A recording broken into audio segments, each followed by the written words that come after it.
I am alerting you to a seismic shift in the cultural and bureaucratic landscape of the United States. For decades, the federal education apparatus has functioned as a systemic delivery vehicle for anti-Second Amendment indoctrination. But the gears are grinding in reverse. We have just received confirmation of a strategic development that the legacy media is deliberately suppressing. For the first time in the history of this republic, the federal government is not just tolerating, but actively funding a scholastic counteroffensive. The University of Wyoming has secured a $1 million federal grant. The objective? To construct a comprehensive, constitutionally grounded Second Amendment curriculum for America's schools. This is not a drill. This is the weaponization of truth in a battlefield that we were told was lost, the classroom. We are talking about a program titled Armed with Knowledge. The nomenclature alone signals a radical departure from the standard administrative hostility we are accustomed to. Typically, when the Department of Education allocates funds involving firearms, the goal is restriction, demonization, or the promotion of zero-tolerance policies that treat law-abiding behavior as a pathology. This grant authorizes the exact opposite. It creates a mandate for the University of Wyoming to engineer a nonpartisan, civics-based educational protocol for secondary schools, middle and high schools. This is the critical developmental window where the next generation of voters and jurors is shaped. Until now, that territory has been occupied exclusively by prohibitionist narratives. According to the dossier released yesterday, this curriculum is not superficial. It is a deep dive into the legal and historical architecture of the right to keep and bear arms. We are looking at modules covering the founding-era debates, the militia structure versus individual rights, and the evolution of firearms in civil society. Crucially, it integrates landmark Supreme Court jurisprudence, Heller, McDonald, and Bruen. These are the legal pillars that confirmed the individual right to self-defense and established text, history, and tradition as the only valid standard for gun laws. By introducing these concepts to students, we are immunizing them against the emotional manipulation used by the gun control lobby. When a student understands the constitutional logic of Bruen, the propaganda of the opposition falls apart. However, we must also address the economic terrain, which remains volatile. The Federal Reserve is signaling a pivot toward rate cuts, which is the precursor to aggressive monetary expansion. Printing money. The labor market is showing structural fractures. Search volume for mortgage assistance has spiked to levels not seen since the 2008 financial collapse. Hedge fund analysts like Paul Tudor Jones are forecasting a correction in 2025 and 2026 that could dwarf the dot-com bubble burst. We are staring at a national debt exceeding $38 trillion, with $39 trillion on the immediate horizon. Returning to the educational initiative. The selection of the University of Wyoming is strategic. This institution already possesses a dedicated team for Second Amendment scholarship. This was not a random allocation. It was a targeted investment in a friendly jurisdiction. The Biden administration would never have authorized this transfer of capital. This signals a command-level shift in the Department of Education under the new administration. They are moving to restore traditional constitutional civics. Understand the magnitude of this pivot.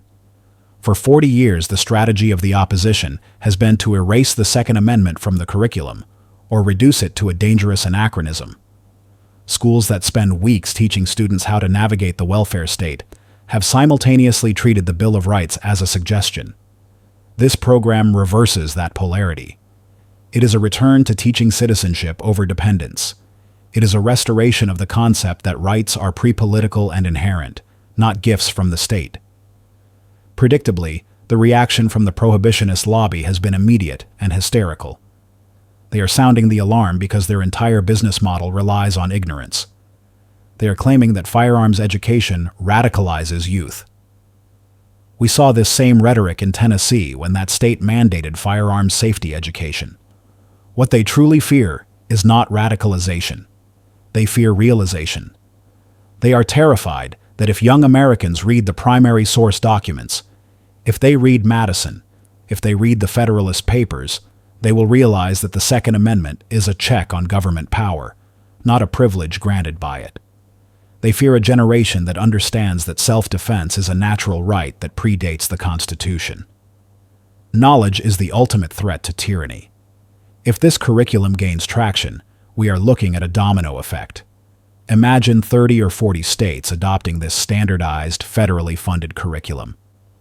It establishes a cultural firewall that legislation cannot easily penetrate. It creates a demand for similar grants from other districts.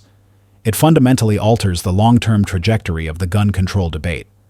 We are not just winning a lawsuit. We are winning the future demographic. The university has labeled this initiative non-partisan. Do not be deceived by the soft language. This is bureaucratic camouflage for a hostile takeover of the narrative. In the realm of constitutional law, objective historical inquiry is lethal to the authoritarian agenda. The moment you strip away the revisionist history and expose students to the raw, unedited text of the founding era, the inevitable conclusion is the absolute validation of the Second Amendment. Facts are not neutral. They are weapons against tyranny. Every regime in history that sought total control began by disarming the populace. Every free society was built on the trust of the armed citizen. When you teach the unfiltered record, the gun control argument disintegrates. Let us examine the primary source evidence, the testimony that the modern education system has systematically attempted to redact. George Mason, the architect of the Bill of Rights, did not mince words. He stated, "To disarm the people is the best and most effectual way to enslave them." That is not a policy suggestion. That is a warning against state-sponsored enslavement. Patrick Henry declared the tactical objective clearly. The great object is that every man be armed. Samuel Adams explicitly forbade the very regulatory overreach we fight today, arguing that the Constitution should never be construed to prevent peaceable citizens from keeping their own arms. And James Madison, the father of the Constitution, distinguished the American citizen from the European subject by citing the advantage of being armed, noting specifically that other governments are afraid to trust their people with force. These are not ambiguous statements. They are direct indictments of the current gun control apparatus.